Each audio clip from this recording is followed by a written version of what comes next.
Alex et Benji de Quad Arras Organisation, les deux vice-présidents d'après ce que j'ai compris, c'est ça? Ouais, c'est bien ça, on est Paul Benoît voilà, sur les endurances, on l'a épaulé. Et maintenant sur la dernière manche, sur la finale du championnat de France de quad cross de cette année. Alors vous ne vouliez pas faire cette interview et vous redoutiez une question énorme, c'est alors? Alors, quelle journée, quel week-end? Non, sérieusement, du beau spectacle. Au niveau du public, Benji?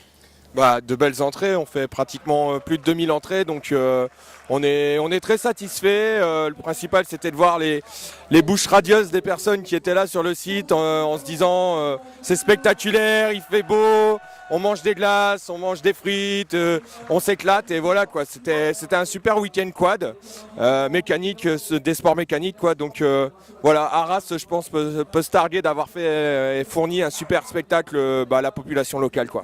Et sans déconner, vous aviez bien la matière première quand même. Hein. Ah bah là on avait le top quand même, le top du plateau pilote, enfin rien de tel pour assurer un super spectacle quoi. Ouais, on avait écrit un scénario, c'était de se dire comme quoi la finale allait jouer vraiment dans la dernière manche. On l'espérait et elle s'est réalisée, donc se dire comme quoi on a été quand même chanceux, mais on pouvait pas espérer meilleur scénario quoi. Allez, on parlait aux deux protagonistes, ils sont pas tout à fait d'accord. Ouais, c'est vrai que après nous c'est le côté organisateur qui parle. Pour nous c'était. Alors justement, une organisation comme ça représente combien de personnes?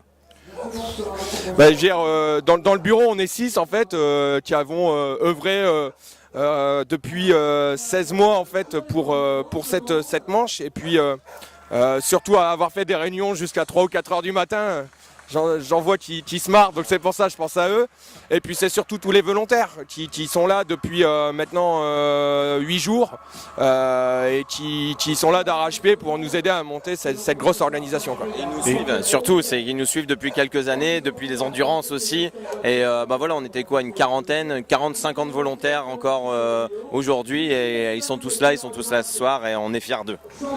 Alors quand le président arrive à la réunion en disant les gars, je suis désolé, mais on doit organiser la finale. Ah, là, ça nous a fait plaisir. Mais bon, d'un coup, ça nous a mis quand même un stress parce qu'on s'est dit merde, la finale à Arras, le terrain est plat. Il va falloir bosser sur le terrain et voilà, c'était un sacré challenge et je pense qu'on l'a réussi. On a dit chouette quand même, hein. Une finale ça se refuse pas et c'est surtout que voilà, quand on postulait pour une première en fait pour faire du quad cross, se dire commencer par la finale, bon voilà c'était une pression mais une pression saine quoi. On savait qu'on allait pouvoir proposer quelque chose aussi d'assez professionnel et je pense que les années auparavant de l'endurance ont démontré qu'on était capable de faire les choses bien. Voilà, on a essayé d'écouter ce que les gens avaient à nous dire. Ce que les pilotes avaient à nous dire, bon, on n'a pas satisfait forcément pleinement certains pilotes, mais voilà, je pense qu'on les a beaucoup écoutés quand même pour le tracé et puis pour leur assurer le maximum de sécurité, quoi. Écologique, environnemental.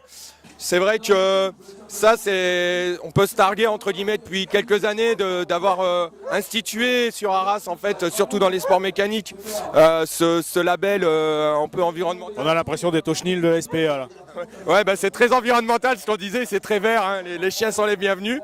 Non, donc on est vraiment content parce que l'environnement, voilà, on avait envie de démontrer on avait mis une première pierre à l'édifice et maintenant il y a plus de 6 ans en fait, en lançant une charte environnementale auprès des pilotes, en faisant des actions, en replantant des arbres, en achetant des abeilles il y a 2 ans.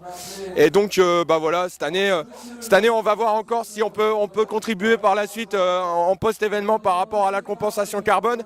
D'ores et déjà on avait mis le système d'éco-cup entre guillemets pour le verre. Et voilà, on est super content sur ce volet-là. On espère qu'on ira plus loin, entre guillemets, si on réorganise. Alors, heureux? Heureux. Ah, ouais, hein. On est heureux. Merci bien encore, bravo les gars.